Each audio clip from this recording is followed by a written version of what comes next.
warahmatullahi wabarakatuh.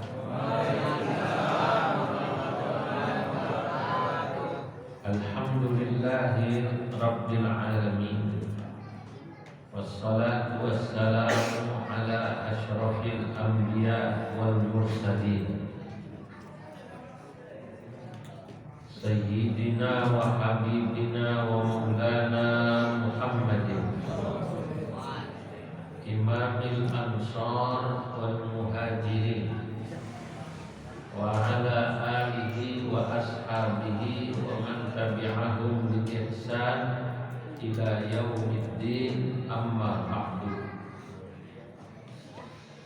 Hadratal muhtaramin, para alim ulama, para masyayikh, tokoh dan pemuka masyarakat, segenap pengurus NU Ranting Sunterjaya, baik syuriah maupun tanfidiyah, Al-Mukarram Ustaz Abdul Karim, Ustaz Hasanuddin, bapak-bapak, ibu-ibu semua yang hadir, jamaah Masjid Al-Barokah, insyaallah semua dikasih keberkahan Allah. Berkah umur, berkah ilmu, berkah rezeki, berkah keturunan, anak-anak yang soleh-solehah. Malam ini alhamdulillah kita dapat berkumpul untuk taklim bulanan. Sebagaimana biasa, kajian kitab Al-Fatwa dan kitab Tuhfatul Qassi wad Dani, jika waktunya memungkinkan dua-duanya kita baca. Tapi karena pada bulan lalu kita mengkaji kitab Tuhfatul Qassi, Tuhfah, maka malam ini kita baca kitab Al-Fatwa dulu, ya. Cuma saya lupa nih sampai mana batasnya. Coba Tajazzuul Ijtihad.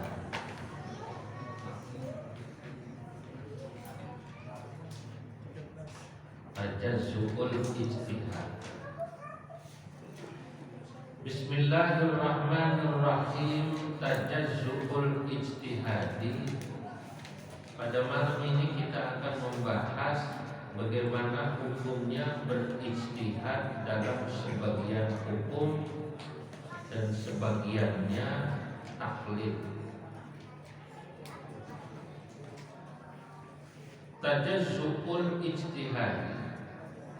Annal murada bi tajazzuil ijtihadi, yang dimaksud di sini dengan ijtihad secara juz'i atau parsial, huwa at-tamakkunu, yang dia adalah kemampuan seseorang min istikhraji ba'dil ahkam, dalam mengeluarkan sebagian hukum atau menjelaskan satu hukum, menyimpulkan satu hukum, duna ba'din, tapi tidak pada hukum lain. Kal fardhi, misalnya ada orang ahli faraid, ilmu faraid tahu ya? Liman tamakkana min istikhrajil ahkam, itu sebutan buat orang yang mampu menyimpulkan hukum fil faraid, memutuskan hukum dalam ilmu faraid. Walam yatamakkan min istikhrajil ahkam fi ghairiha. Nah, tapi mungkin yang bersangkutan tidak bisa memutuskan pada hukum yang lain. Wa madhabul jumhur, kalau ada terjadi orang semacam ini bagaimana? Wah, dia kalau ilmu faraid pintar Pak. Ilmu falak pintar.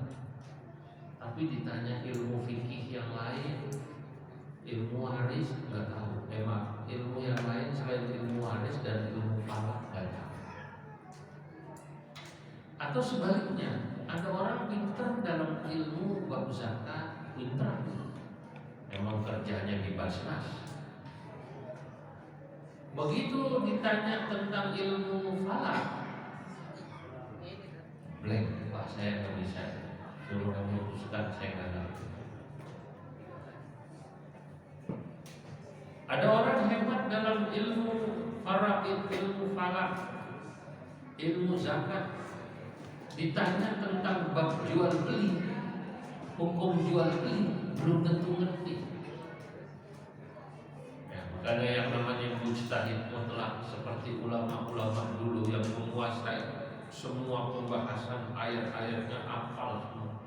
Ayat faraid dia tahu, hadis tentang faraid dia tahu, tentang falak dia tahu, tentang zakat dia tahu, tentang jual beli dia tahu, sewa menyewa dia kuasai.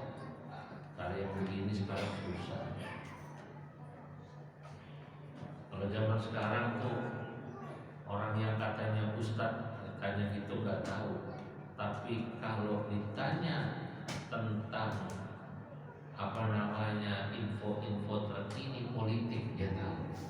Si anu nyalon di mana, si anu nyalon di mana, dia tahu dong. Misalnya caleg anu, caleg ini nomor berapa.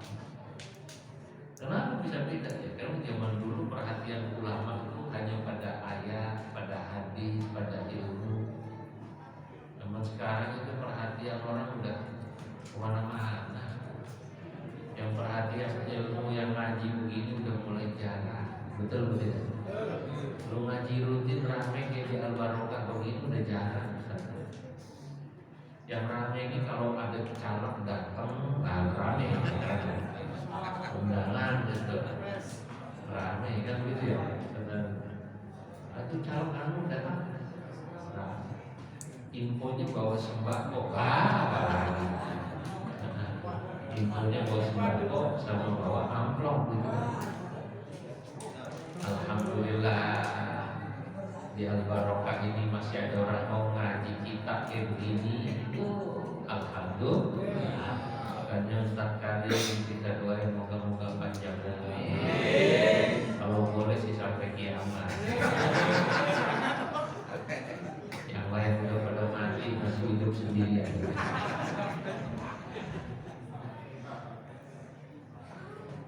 Wa madhabul jumhuri qalu, adapun madhab mayoritas ulama qalu, mereka berkata innal ijtihada yatajazza, bahwa ijtihad itu memang berlaku parsial.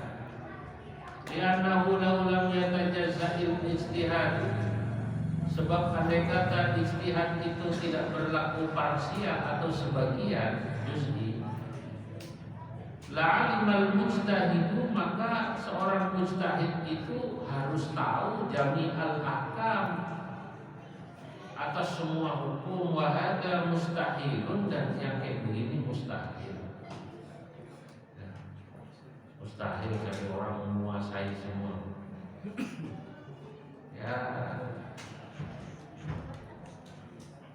kadang-kadang ada orang pintar agama aja ketemu atap rumahnya bocor, pusing dari mana. Ini kan ilmu juga. Begitu ketemu tukang, dia tahu penyakitnya. Makanya orang gak boleh sombong merasa tahu semua. Ada ustadz di kampung, ya, motornya mogok, ketemu jamaahnya, Ustadz kenapa? Motor gue mogok, karena dituntut. Oh saya bantu, saya kebetulan STM permusinan. Gak usah saya pinggirin, kayak biasa gini saya biasa. Biasanya saya bacain Fatihah 7 kali di motor dianggap kesambet. Saya bacain Fatihah 7 kali, hadarat, wali. Ternyata mesti ngomong, emang businya. Itu namanya ustaz terlalu memaksakan diri. La'alim al-mujtahid jami'al ahkam wal asya' wa hadha mustahil. Mustahil ada orang tahu semua. Ya bahwa kita kadang-kadang, saya juga suka nanya dulu waktu belum sibuk tuh, saya waktu senang-senang punya mobil dulu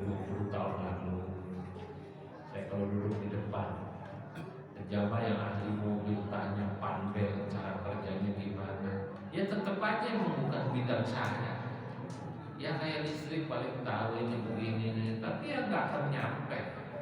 Yang kayak begini yang jago ya Cak Mahmud. Sampai tariknya tahu. Iya. Per titik berapa per titik? Waqad tawatara anna katsiran min a'immatis salaf, dan telah datang penjelasan secara mutawatir anna katsiran min a'immatis salafi, bahwasanya kebanyakan para ulama terdahulu ais sahabati wa ghairihim, maksudnya para sahabat dan yang lain-lain. Para sahabat aja dulu, ulama-ulama tabi'in dulu, tabi'in kan mereka yas'aluna an ba'di masailil ahkam, saling bertanya tentang hukum pada yang lain. Sudah sombong. Dan kalau dia tidak menguasai, biasanya minta fayaquluna la adri atau la nadri kalau jawab. Mereka bilang saya nggak tahu kalau yang ini. Misalnya ya, Siti Aisyah Ummul Mukminin itu ditanya tentang bagaimana Nabi mengusap khuf ketika musafir. Berapa hari, mulainya kapan, nyopotnya gimana? Khuf itu sepatu buat tahunan. Kalau kita ngaji kita pikir mas'ul khufain, apa namanya? Mas'ul mengusap sepatu khuf. Itu kan kalau musafir boleh 3 hari. Kalau musafir batasnya bagaimana, berapa? 3 hari 3 malam. Dia selama pakai sepatunya itu diawali dengan suci, artinya wudhu dulu baru dipakai. Syarat sepatunya harus dari kulit atau yang kuat dipakai jalan. Syarat sepatunya harus menutupi mata kaki. Itu dia boleh ketika wudhu, nggak perlu nyopot ketika wudhu, cukup diusap bagian atasnya. Ini zaman dulu Pak, karena sholatnya kan di mana-mana pada pasir. Nah, kalau lihat itu polisi-polisi di Masjidil Haram, sholatnya pakai sepatu nggak kira-kira? Pakai sepatu. Nah, dia dicopot, maaf, kalau dia hadas besar aja. Kalau hadas kecil aja itu mereka nggak dicopot. Karena di toilet dia pakai aja, siram paling aja kalau kena ciprat. Sholatnya pakai sepatu, dan orang sana itu nggak terlalu mikirin najis. Kalau kita kan jadi was-was, dikit-dikit najis sepatu, dikit-dikit najis. Kadang-kadang itu was-was itu kelewatan. Kita pipis, jongkok, nyiprat ke kepala, lu gimana cerita? Itu hebatnya setan itu, perasaan ada air, nyiprat ke sini, artinya mandi. Pernah nggak begitu ada orang? Tanya, lu udah mau mandi, copot baju, buat sini, nyiprat. Gimana bingung, Yusuf nyiprat ke sini. Ini kerjaan siapa yang kira-kira? Min syarril waswasil. Nah, Siti Aisyah ditanya bagaimana Rasulullah Sallallahu Alaihi Wasallam mengusap khuf, muzah kalau orang Jawa bilang. Wah, kalau lagi musafir, Nabi bagaimana mengusap sepatu khuf atau sepatu bot lah kalau bahasa kita, kayak sepatu tentara polisi itu tinggi itu apa istilahnya? Apa? PDL. Kata Siti Aisyah, kau tanya saja sama Abu Hurairah. Dia yang biasa nemenin Nabi kalau bepergian. Nah itu artinya kan, walaupun sahabat nggak tahu semua. Sebagian sahabat lain ditanya bagaimana Rasulullah Shallallahu Alaihi Wasallam cara mandi junubnya. Dia kata sahabat, lalu tanya aja bininya Nabi, Ummul Mukminin Siti Aisyah. Paham nggak kira-kira? Siti Aisyah lebih tahu bagaimana cara Nabi mandi junub. Nah, makanya itu kenapa kita tahu banyak bagaimana cara Nabi mandi junub dari istri Nabi. Untung Nabi punya istri Ummul Mukminin, dan memang sudah ditakdirkan oleh Allah istrinya Ummul Mukminin Siti Aisyah itu orang cerdas. Mayoritas riwayat-riwayat hadis yang berkaitan hukum dalam negeri, hukum apa namanya dalam negeri, mandi junub, nyuci kemaluan, bagaimana bebersih haid, perempuan kalau selesai haid, istihadah, ini dari Siti Aisyah. Nah, ini menunjukkan bahwa cari yang tahu semua hal tahu itu ulama nggak ada, susah. Makanya mayoritas ulama berpendapat tajazzuul ijtihad itu berlaku. Di sini saya jelaskan fa'innal Imam Malik, bahkan Imam Malik ma'ulwi sya'nihi lam ya'lam jami'al ahkam. Imam Malik ini mestinya fal Imam Malik, enggak usah pakai fa'inna. Kalau pakai fa'inna, fa'innal Imam Malikan gitu ya. Imam Malik mestinya gitu, Malikan. Masuk jadi badannya imam. Kalau mau dibaca rafa, fal Imam Malik itu aja. Fal Imam Malik ma'ulwi sya'nihi lam ya'lam jami'al ahkam. Bahkan Imam Malik betapapun beliau itu luar biasa keilmuannya, juga sama, nggak merasa tahu dalam semua hukum. Faqad su'ila an arba'ina mas'alatan. Imam Malik pernah ditanya 40 masalah. Fa'ajaba fi sittin wa thalathin. Imam Malik hanya menjawab 36 masalah. Wa qala lil ukhra la adri. Tapi kemudian Imam Malik menjawab, dari sisanya la adri, saya enggak tahu. Wa hadhihi al-qissah masyhurah.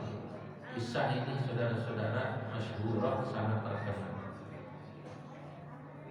Idan, kalau begitu nulahidu mimma taqaddam, kita bisa menyimpulkan, memperhatikan dari apa yang sudah lewat, annal ijtihad laisa mansiban la yatajazza, bahwa yang namanya ijtihad itu bukanlah posisi yang tidak bisa dibagi-bagi. Bal yajuzu, bahkan boleh hukumnya ayyana lal alimu, seorang alim mendapatkan mansibal ijtihadi, posisi ijtihad fi ba'dil ahkam, pada sebagian hukum, duna ba'dil, tidak pada sebagian yang lain.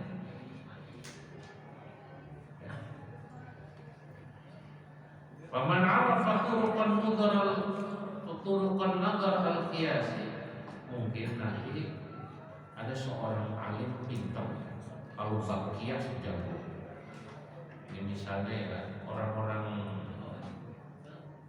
Baghdad, Irak, pengikut Imam Abu Hanifah itu terkenal jago-jago dalam qiyas. Qiyas itu kan dasarnya mantek analogi. Analogi itu kan kekuatannya akan rohyu.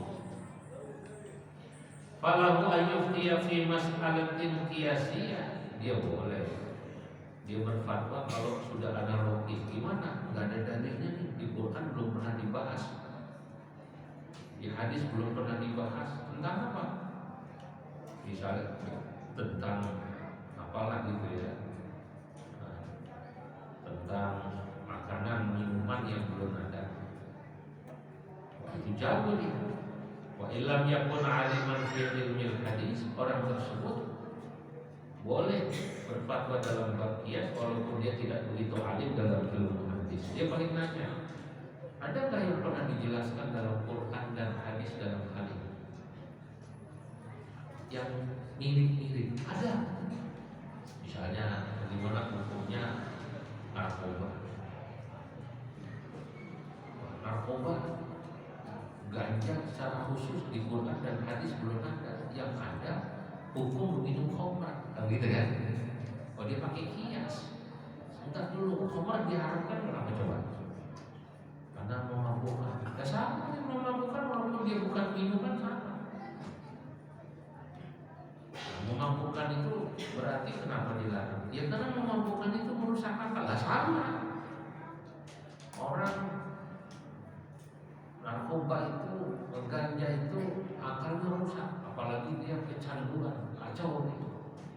Nah, itu namanya cara kias, analogi, sama. Nah, ini zaman dulu. Nah, Imam Abu Hanifah itu terkenal hebat dalam bab analogi. Saya baca satu cerita begini. Ada serombongan ulama Madinah datang menemui Imam Abu Hanifah, mau bertanya tentang kenapa kok Imam Abu Hanifah berpandangan bacaan Fatihah makmum itu tidak wajib dan itu akan ditanggung oleh imam. Yang datang banyak waktu itu menemui Imam Abu Hanifah. Imam Abu Hanifah sederhana, baik katanya. Ini kalau kayak begini banyak, saya jujur aja agak susah ini jawabnya ya, kata Imam Abu Hanifah. Bagaimana saya harus diskusi sama orang banyak begini? Coba kata Imam Abu Hanifah, Anda tunjuk aja satu orang untuk mewakili. Akhirnya, ini nih Ustaz Karim yang paling pintar. Abu Hanifah bilang, ada apa? Ustaz Karim orang yang paling pintar di antara kalian. Iya. Jadi kalau saya berdiskusi dengannya sama dengan saya anggap berdiskusi dengan Anda semua serombongan. Iya, kata orang-orang ini. Kalau saya bisa mengarahkan hujjah kepada kepada Ustaz Karim, apakah berarti artinya saya sama dengan bisa menjelaskan hujjah pada Anda semua? Iya. Karena kami sudah menunjuk Ustaz Karim. Kalau gitu ya sama. Kalau Anda sudah percaya sama imam, saya juga begitu. Kalau saya sudah memimpin nama imam, berarti ya makmum ikut aja. Wah, begitu dijawab analoginya. Lalu itu nanti Ustaz Karim udah percaya. Dahsyat.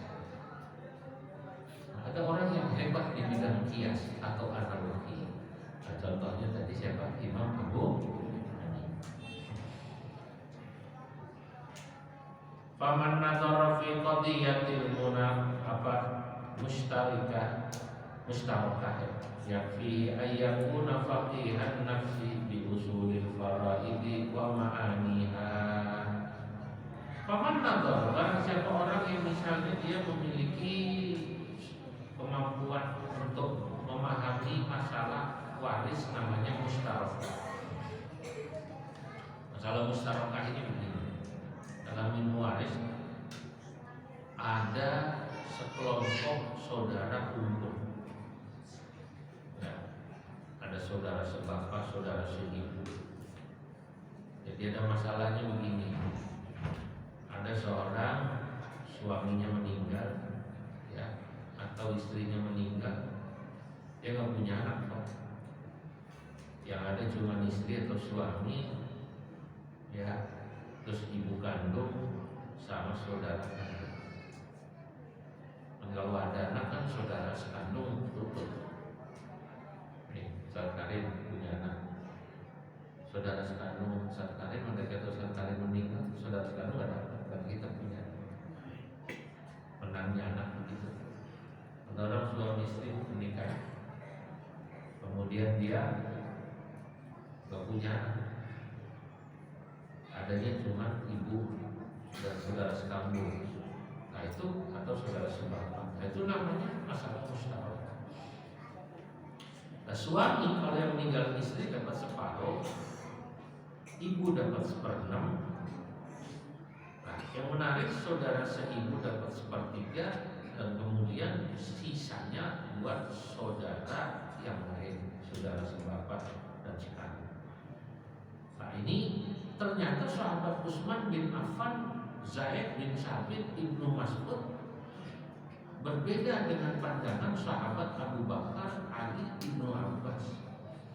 Imam Malik mengikuti pandangannya sahabat Utsman, sahabat Zaid bin Sabit dan Ibnu Mas'ud. Sementara Imam Syafi'i ya mengikuti pandangan Imam Syafi'i sama seperti Imam Malik. Sementara imam yang lain mengikuti pandangan imam sahabat Abu Bakar, Ali dan Ibnu Abbas.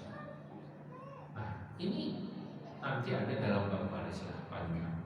Bab waris ini susah ya. Apalagi orang cuma nanya hukum waris.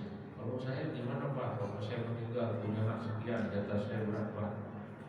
Kalau nanya doang begitu nggak ada duitnya itu ruwet. Paham ya? Bukan gak ada duitnya buat Ustaz, bukan. Kalau saya dapat berapa? Emang bapakmu ninggalin apa? Gak ada sih, cuma kontrakan doang. Lu bapaknya cuma ngontrak, lu gak juga warisan. Kalau bapaknya orang kaya, sawahnya luas. Kalau saya gimana? Dia dapat berapa Pak ya? Bapak saya itu punya sawah 10 hektar, tambak 10 hektar, punya kontrakan 100 pintu. Dan ngitungnya semangat itu semangat. Paham itu kira-kira? Tapi ya, kalau zaman dulu orang percaya kiai, fatwa waris itu datang ke kiai, gitu. Sampai gelas, kursi segala macam. Zaman dulu nggak dihitung. Zaman dulu. Kalau sekarang, saudara-saudara, karena kemungkinan bisa ribut di pengadilan, akhirnya fatwa waris itu sekarang ya langsung di pengadilan. Daripada ribut, saya sendiri sekarang malas orang nanya warisan begitu. Ya paling saya nanya global, ini dapat seperempat, ini dapat setengah, ini dapat berapa. Orang gini-gini, soalnya saudara saya nggak terima begitu sampai pengadilan nanti kemana daripada apa namanya Nah, ya. Wa illam yakun qad arafal akhbar, orang yang alim di bidang faraid ya dia silakan. Kayak di pengadilan agama itu jago-jago itu. Ya, emang dia belajar juga di sana. Walaupun yang bersangkutan mungkin di bidang hadis tidak begitu menguasai. Bahkan masalah yakun qad arafal akhbar, boleh jadi yang bersangkutan tidak begitu tahu.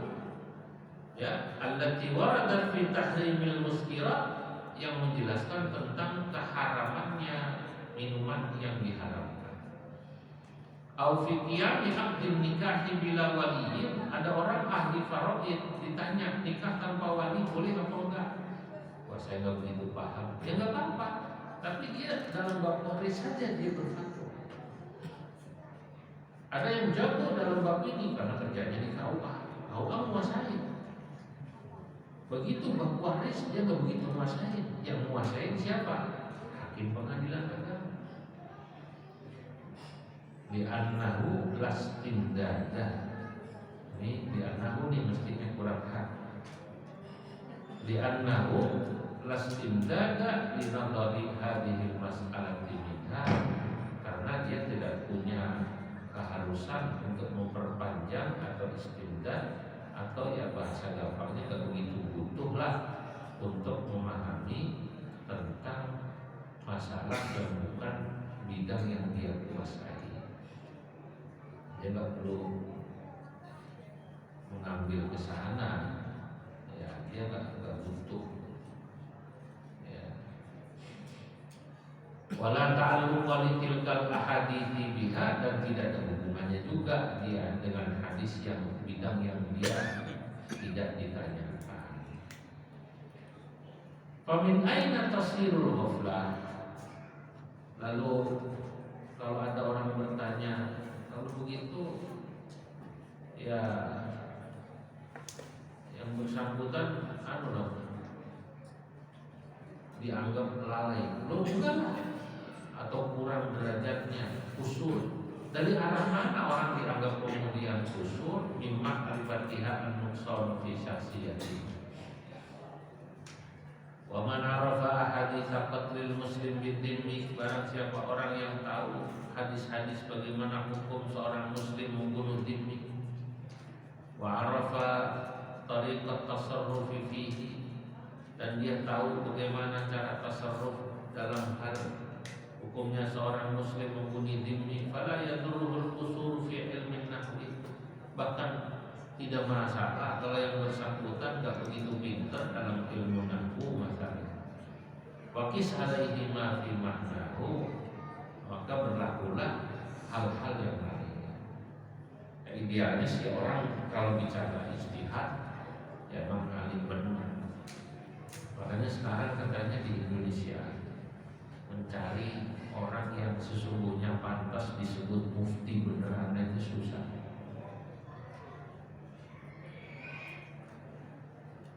menguasai di bidang banyak hal, nahwunya hebat, soroknya hebat, bahasa Arabnya hebat, otomatis dia hafal Quran, hafal hadis, usul fikihnya jago. Kayak zaman dulu persis itu susah. Makanya kalau ada ungkapan tidak ada mufti di Indonesia yang sampai, tidak ada orang di Indonesia yang balagha rutbatal mufti, yang sampai benar-benar sampai tingkatan mufti, apalagi ijtihad. Mufti aja dah kayaknya nggak ada. La syakhsiyatan wala institusionaliyatan, baik secara pribadi maupun institusi. Bahkan apa yang kita kenal sekarang di MUI Komisi Fatwa atau di NU itu Basul Masail, menurut sebagian ulama yang alim-alim cerita pada saya, ya sesungguhnya dibilang sebagai mufti kayak zaman dulu juga belum. Ya tapi satu masa itu tidak boleh kosong dari orang yang menjelaskan hukum. Ya harus ada tetap. Tapi kalau Anda kemudian berpikir keilmuannya itu sama seperti mujtahid, mufti masa lalu yang penguasaan kiasnya hebat, ijtihadnya hebat, barangkali itu akan sulit terjadi. Paham ini kira-kira? Ya udahlah. Ya saya sendiri aja bisanya begini, ya udah gitu sekali. Maka saya jelasin pelan-pelan. Saya tahu ini materi Al-Fatwa ini bukan materi yang gampang. Paham ini kira-kira ya? Tapi saya harus jelasin pelan-pelan. Waqad qala fi hadzal ma'na, dan sungguh telah berkata tentang bolehnya orang beristihad pada sebagian saja, yang memiliki kemampuan istihad atau berfatwa pada sebagian saja, tidak pada sebagian lain. Sahibu Maraqis Su'ud, seorang ulama yang menulis kitab Maraqis Su'ud, namanya Abdullah ibn al-Hajj Ibrahim al-Alawi Ibn Bayyah. Ini asalnya orang Maroko sana. Ya juzul ijtihadu fi fannin faqat au fi qadiyatin wa ba'dun qadrabat. Yajuzul ijtihadu fi fannin faqat.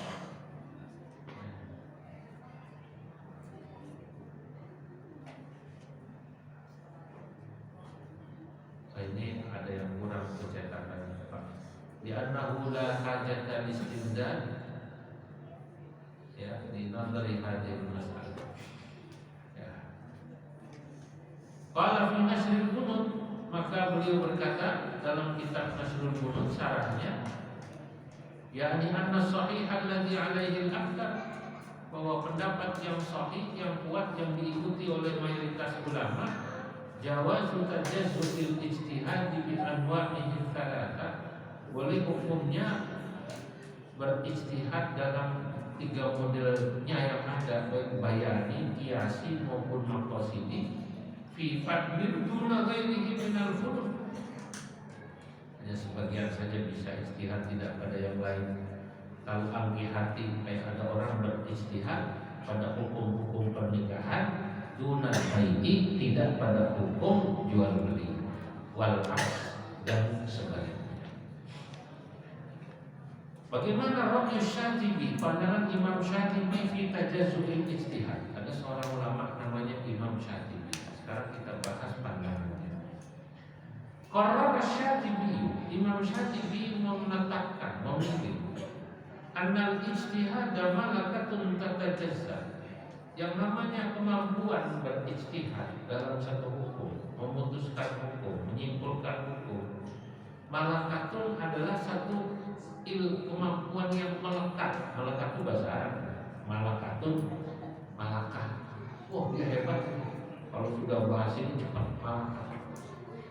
Tata jasa yang itu memang menerima untuk dibagi-bagi. Fayaqulul insanu mujtahidan fi fannin minal fururil muta'alliqah bi amaliyatil ijtihad duna akhar. Kadang-kadang Anda akan menemukan seorang manusia mujtahidan, dia bisa beristihad dalam satu fan ilmu.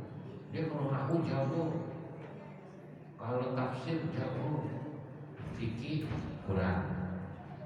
Oh, dia kalau tauhid hebat, kalau udah bahas sifat-sifat nafsiyah, salbiyah, tuh saya sendiri nggak kuat. Yang ngaji tapi nggak begitu menguasai karena jarang baca kitab itu. Wala yalzamul mujtahid fil ahkam asy-syar'iyyah ay yakuna mujtahidan fi kulli ilmin yata'allaqu bihi al-ijtihad 'ala al-jumlah. Dan seorang mujtahid itu tidak diwajibkan untuk mengetahui semua ilmu yang ada dalam ilmu ijtihad. Kalau yang dimaksud seperti ilmu yang dikuasai Imam Abu Hanifah, Imam Malik, Imam Syafi'i, Imam Ahmad bin Hanbal, kayak gitu dulu, udah yakin zaman sekarang nyaris nggak ada. Potongan kita sekarang makanannya cari yang halal susah, sering kecampuran sama yang syubhat. Maksiat matanya udah banyak, keluar rumah gigi melihat laki-laki pakaiannya pendek, perempuan pakaiannya apa namanya pendek. Hari-hari yang dipegang ini HP, grup WA, ya ini begitu. Maka kita lebih banyak buat melihatin grup WA, melihatin apa namanya ya Twitternya orang, statusnya apa namanya orang. Wa asyara Syatibi aidan, dan Imam Syatibi juga memberi isyarat ila jawaz tajazzu'il ijtihad fi ma huwa aqallu min al-fan. Lu jangankan kok satu disiplin ilmu, satu bab aja boleh, kalbab wal masalah. Ada orang yang bab tertentu jago, bahkan masalah tertentu jago. Nah, dia di situ aja ijtihad. Ya, bab jual beli jago dia. Bab sewa menyewa saya kurang. Ya berarti satu bab doang dong. Haitsu qala, pada saat Imam Syatibi berkata, fa innal mujtahida, seorang mujtahid idza bana ijtihadahu ala taqlid. Seorang mujtahid ketika dia membangun ijtihadnya berdasarkan taklid di ba'dil muqaddimatis sabitati alaihi, pada sebagian muqaddimah yang lewat padanya, pada dikala dulu tidak masalah juga. Bi kaunihi mujtahidan fi aini mas'alatihi, dia mungkin dia hanya tahu pada bab-bab atau masalah-masalah misalnya tertentu. Masalahnya misalnya jual beli orang buta. Bab jual beli orang butanya dia langsung ijtihad sendiri. Tapi bab jual belinya dia taklid, itu boleh. Hukum jual beli syarat hukum saya mengikuti taklid pandangan imam apa. Tapi bab orang buta misalnya dia menguasai itu, boleh. Hukum jual beli dia masih mengikuti syarat rukun secara umum sebagiannya dari imam-imam mujtahid. Begitu masuk jual beli online, dia ijtihad. Ya karena online zaman mujtahid dulu belum ada. Pahamnya kira-kira? Ya. Dan online zaman sekarang nyaris ya tidak bisa dihindari. Sekarang orang ya rata-rata belinya online. Males keluar. Kenapa sih? Gua ke toko sono, ongkos berapa, parkir berapa, waktu berapa. Gua online aja, barangnya sama. Betul gitu. Zaman sekarang nih banyak nggak itu warung-warung di mall-mall itu yang tutup? Banyak nggak kira-kira? Kenapa? Karena orang mikirnya apa namanya? Lu sekarang juga begitu, ngaji itu juga sekarang sudah batas yang datang ke masjid langsung begini ngedenger guru itu udah mulai jarang. Karena lu cukup lihat setel apa namanya YouTube. Satu sisi ini plus minus ya. Ya dibilang dilarang ya nggak bisa melarang. Ya udah zamannya begitu. pasti ada kenikmatan sendiri ngaji langsung sama online. Kata orang yang nonton konser, ramai nonton bola di TV, sama di mana namanya? Stadion. Asikan mana kata dia? Stadion. Kata yang nonton bola, kata yang nonton konser nyanyi lain, ya, atmosfernya lain. Nah, ngaji juga begitu. Ngaji ngedengerin di YouTube sama langsung beda, gak ada kopinya. Kalau gitu ya, beda. Gak ada ustaz karirnya yang bisa buat TikTok. Waqala fi makanin akhar wa la darara 'ala al-ijtihad ma'a at-taqlid fi ba'd al-qawa'id al-muta'alliqah bil mas'alati al-mujtahad fiha. Bahkan dalam sebagian ucapannya Imam Syafi'i mengatakan kalau ada orang berijtihad dalam satu hukum tapi dia masih taklid pada sebagian kaidah, tidak pada masalah yang dia ijtihad, dia taklid pada kaidahnya pada imam lain, ya enggak apa-apa juga. Wala yukhalifu dzalika qawluhu fi syartil maqasid, dan ini tidak bertentangan dengan ucapan Imam Syafi'i sendiri ketika beliau menjelaskan pada syarat al-maqasid. Fa idza balagal insanu mablagha fahmin 'ani syari'i qasdahu fihi bi sabab fi kulli mas'alatin min masail syariah wa fi kulli babin min abwabiha faqad hasala lahu wasfun wa huwa sababu fi husulihi manzilatal khalifah lin nabiy sallallahu alaihi wasallam imma fi ta'lim wal futyah wal hukmi bima arahullah.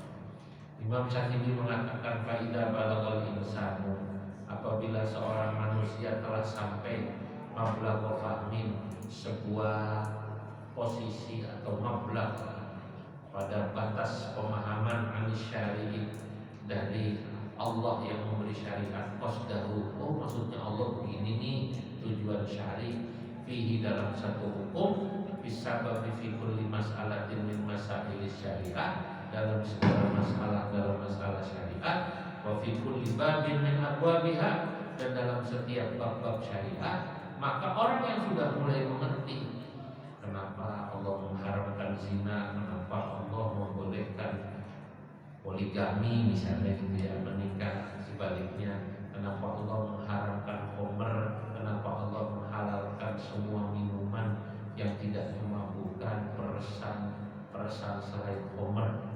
Ketika dia sudah tahu itu, faqad hasalalah wasfun, maka dia sudah memiliki satu sifat, wa huwa sabab fi husulihi manzilatul khalifah, yang sifat itu akan menyebabkan dia mendapatkan husul sebuah manzilah, posisi yang posisinya disebut al-khalifah di Nabi sallallahu alaihi wasallam, posisi sebagai khalifah, sebagai pengganti bagi Nabi, imma fit ta'lim, baik dalam taklim mengajarkan. Sudah paham ya silakan, Anda sudah bisa menggantikan posisi Nabi dalam mengajar, atau wal futyah dalam berfatwa, atau wal hukmu bima arahullah, atau bahkan menetapkan hukum dengan apa yang Allah kehendaki. Qaul Syatibi huna fil mujtahidil mutlaq, tentu ucapan Imam Syafi'i di sini dalam konteks mujtahid mutlak. Kamu min akhir kalamihi, sebagaimana bisa dipahami dari akhir kalamnya, idil manzilah idil munazzal manzilatan Nabi, sebab orang yang diposisikan menempati posisi Nabi sallallahu alaihi wasallam wal mujtahidul mutlaq duna ghairi. Guna waqad wafaqa Syatibi ma'a jumhuril ulama ala jawazi tajazzuil kutub ijtihad. Di sini Imam Syatibi qad wafaqa, sesungguhnya sepakat, ma'a jumhuril ulama, dengan jumhur ulama, ala jawazi tajazzuil ijtihad, atas bolehnya berijtihad dalam sebagian. Wal khilafu, adapun perbedaan pendapat, fi jawazi tajazzuil ijtihad, dalam bolehnya berijtihad dalam sebagian hukum, sebagian bab, sebagian masalah, tidak pada sebagian lain. Masyhurun, sangat masyhur fi kutubi usulil fiqh, dalam kitab-kitab usul fikih. Wala nabhasuhu huna, saya tidak ingin membahasnya terlalu panjang. Wa nafi biqaulil jumhur, singkat cerita saya ingin mengatakan kita cukup mengikuti mayoritas ulama al-qailina yang berpendapat bijawazihi, berijtihad dalam sebagian hukum, kemampuannya di situ boleh. Al-muwafiq bagi pula ini cocok dengan apa? Cocok lima tajahu haluna, dengan apa yang dibutuhkan oleh kondisi kita saat ini. Cari yang asli, menguasai semua susah. Alladzi la yakadu ayyujadal mujtahidul mutlaq, yang nyaris layakan, hampir saja nyaris tidak ditemukan al-mujtahidul mutlaq, seorang mujtahid mutlaq. Jadi saudara-saudara, saya dalam bab ini singkat cerita ingin menjelaskan, kalau nanti ada orang bilang ya mau mencari mujtahid berijtihad sama seperti mujtahid mutlak zaman dulu, nyaris enggak. Tapi kita boleh mengikuti seorang yang kita yakini bersangkutan ahli di bidang. Saya sendiri dalam hal-hal tertentu, ya bukan dalam banyak hal mungkin saya taklid sama mujtahid yang menguasai. Misalnya dalam falak itu, saya nanya ahli falak, kira-kira besok kamu apa bukan? Oh iya, besok ini sudah awal Muharram, karena posisi hilal sekian tingginya, elongasi sudut kemiringan antara bulan baru dan matahari sekian, kemungkinan bisa dilihat probabilitinya sekian persen. Saya ngikut, dia ahlinya. Yang biasa melihat apa namanya Faraid juga begitu. Nanti mungkin ada bab yang saya bisa aja saja. Lah begitulah orang itu. Memang Allah menciptakan begitu, kesimpulannya menurut saya ya agar manusia itu tidak boleh sombong. Yang pertama, bayangkan orang kalau memang menguasai semuanya bisa jadi sombong, kecuali memang orang yang Allah Subhanahu wa taala beri taufik.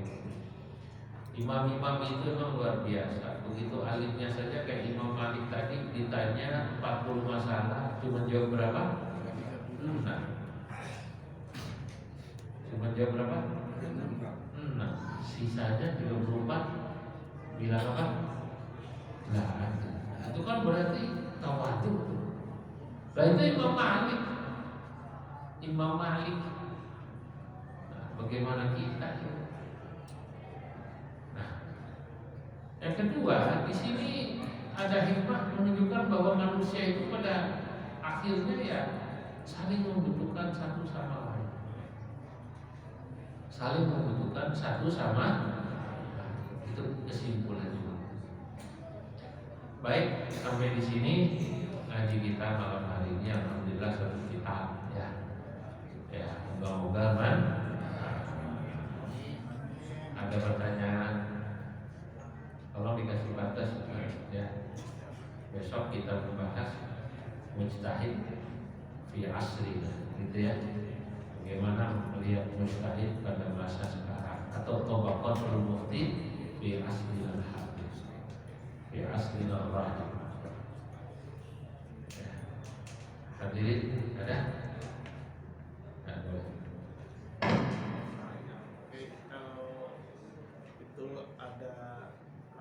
Hilal itu ada kesepakatan tambah 3 derajat, itu bagaimana? Hilal itu ada kesempatan menambah 3 derajat dari semua dua ya. Tapi begini, ilmu melihat hilal itu masuk dalam kategori ilmu akli yang dasarnya akal. bukan ilmu nakli yang dasarnya Quran hadis. Kenapa? Karena ternyata ilmu nakli dan ilmu akli itu beda metode pembahasannya. Ilmu nakli Quran hadis manhajul bahsinya, metode pembahasannya mengandalkan riwayat. Kalau dalam Quran kita bilang asbabun nuzul. Maka ada yang namanya tafsir bil ma'thur. Tafsir dengan ma'thur itu ayyufassal Quran bil Quran. Quran ditafsirkan dengan ayat yang lain. Misalnya ada satu ayat yang masih global, kemudian ditafsiri oleh ayat lain yang memerintah. Atau ayyufassal Quran bil hadis. Itu namanya tafsir bil ma'thur. Baik Quran maupun hadis ini nomor satunya riwayat. Itu kenapa ada hadis sahih. Kan gitu kan? Baik. Nah, ilmu-ilmu nakli itu biasanya yang turunannya ya Quran hadis. Usul fikih. Ya kan? Tasawuf. Kalau masuk fikih, hanya nanti dalam fikih itu di sana juga ada unsur ilmu yang kedua, itu al-ulumul aqliyah, ilmu yang dasarnya akal. Dasarnya akal itu apa? Ilmu-ilmu yang dasarnya akal itu kedokteran, kimia, fisika, astronomi. Itu bukan riwayat. Dan dasar ilmu akal itu dasarnya adalah pertama pada pengalaman, fakta yang terlihat. 2 tambah 2 itu 4. Memang begitu faktanya. Paham ya? Biologi orang mengamati. Itu yang namanya proses kupu-kupu. Itu diawali dari apa namanya? Ongkong, ulas, tek. Itu namanya ilmu akal. Olahraga kalau nggak pakai pemanasan, pegel semua badan. Itu namanya pengalaman dasarnya. Di Quran sama hadisnya nggak ada itu. Pasti kata pelatih, pemanasan dulu, stretching, kakinya digini, tarik. Habis olahraga juga begitu santai. Suruh pelemasan, betul nggak? Pelemasan. Ini ilmu akal. Nah, ini pertanyaan menarik supaya tahu. Ya, itu kenapa dari 2 menjadi 3? Karena begitu dites bolak-balik sama ahli hisab ruqyah. Ya, ini kita gak bahas saudara kita Muhammadiyah. Kalau Muhammadiyah udah gak di ruqyah lagi, paham ya? Dia judulnya asal nongol dikit udah ada, nongol dikit belum dilihat, bukan nongol dikit dalam komputer hitungannya gitu loh, wujudul ilah. Nah, para ahli ruqyah itu ternyata bolak-balik ya mengatakan hilal itu paling mungkin dilihat atau imkan ruqyah kalau posisinya di atas 3 derajat, elongasi sudut kemiringan antara matahari terbenam dan hilal itu 6 derajat. Nah, ini akal ini. Dasarnya sama aja.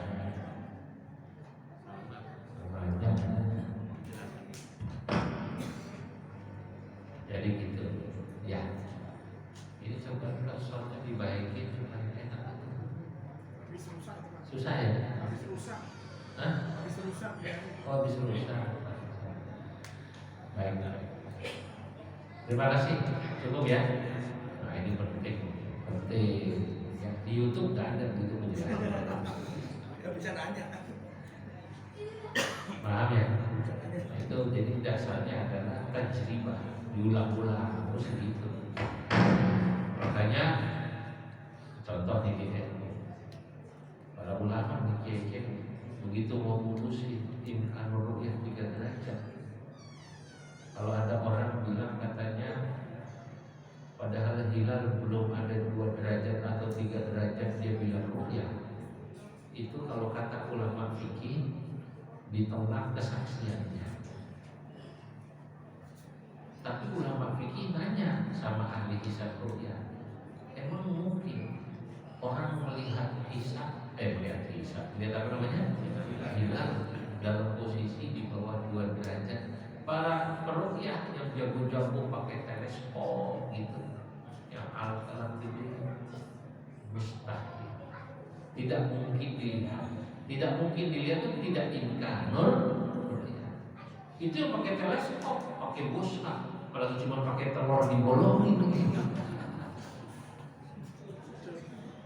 Paham ini kira-kira?